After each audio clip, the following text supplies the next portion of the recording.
অত্যন্ত সংক্ষিপ্তভাবে বক্তব্য রাখবেন আমাদের মোংলাপোর্ট পৌরসভার সাবেক কাউন্সিলর এবং আমাদের মোংলাপোর্ট পৌরসভার 4 নং ওয়ার্ড, যে ওয়ার্ডটা অত্যন্ত জ্ঞানী লোকের বাস, সেই ওয়ার্ডের আমাদের বাংলাদেশ জাতীয়তাবাদী দল বিএনপির সংগ্রামী সভাপতি জনাব আব্দুর রাজ্জাক, ওনাকে আমি বক্তব্য রাখার জন্য বিনীত হয়েছেন।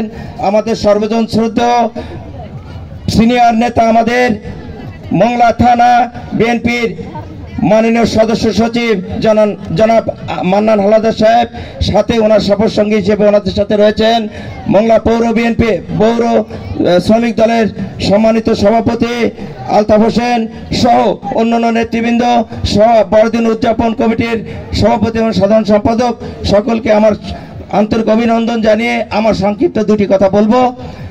রাত গভীর হয়ে যাচ্ছে, আমাদের শিল্পীদেরকে একটু রাস্তায় একটু বিঘ্ন হওয়ার কারণে প্রোগ্রাম শুরু করতে একটু দেরি হয়েছে। আমাদের সম্মানিত অতিথি মহোদয়রা এখানে আমাদের স্কুলে অপেক্ষা করেছেন, অনেক সময় কালক্ষেপণ হয়েছে।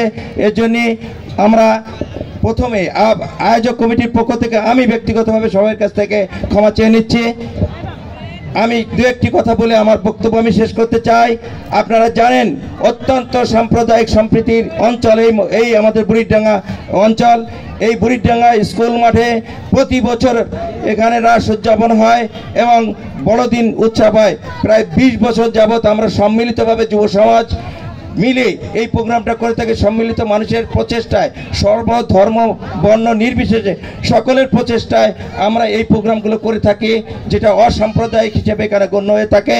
এখানে বিভিন্ন জাতীয় এবং রাজনৈতিক নেতৃবৃন্দ, স্থানীয় নেতৃবৃন্দ উপস্থিত হয়ে আমাদেরকে মহিমান্বিত করে থাকেন, আমাদেরকে সম্মানিত করে থাকেন। তারই ধারাবাহিকতা আমাদের মেয়র মহোদয় বারবার আসার চেষ্টা করেছেন। পূর্বে অনেকবার উনি মেয়র থাকাকালীন অনেকবারই এখানে এসেছেন, আমাদেরকে সম্মানিত করেছেন।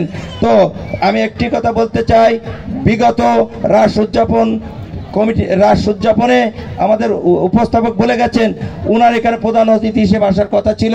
অত্যন্ত দুঃখ পেয়েছেন উনি যে ওই সময় উনি সময় দিতে পারেন নাই। তো আজকে কষ্ট করে আপনাদের মাঝে উপস্থিত হয়েছেন।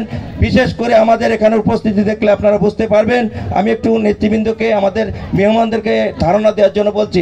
আমাদের মা বোনদের উপস্থিতি দেখলে বুঝতে পারি এখানে কত নিশ্চিদ্র নিরাপত্তা, কত সাবলীলভাবে আমরা এখানে বসবাস করি, সুন্দরভাবে থাকি। রাজনৈতিক সহমর্মিতা আমাদের অঞ্চলে আছে, এটাকে অন্য চোখে দেখার কোনো সুযোগ আমাদের কাছে নাই।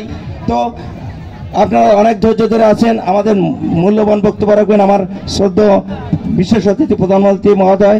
তো আমি আবারও সকলকে, আমাদের অতিথিদেরকে আমাদের উদযাপন কমিটির পক্ষ থেকে অভিনন্দন।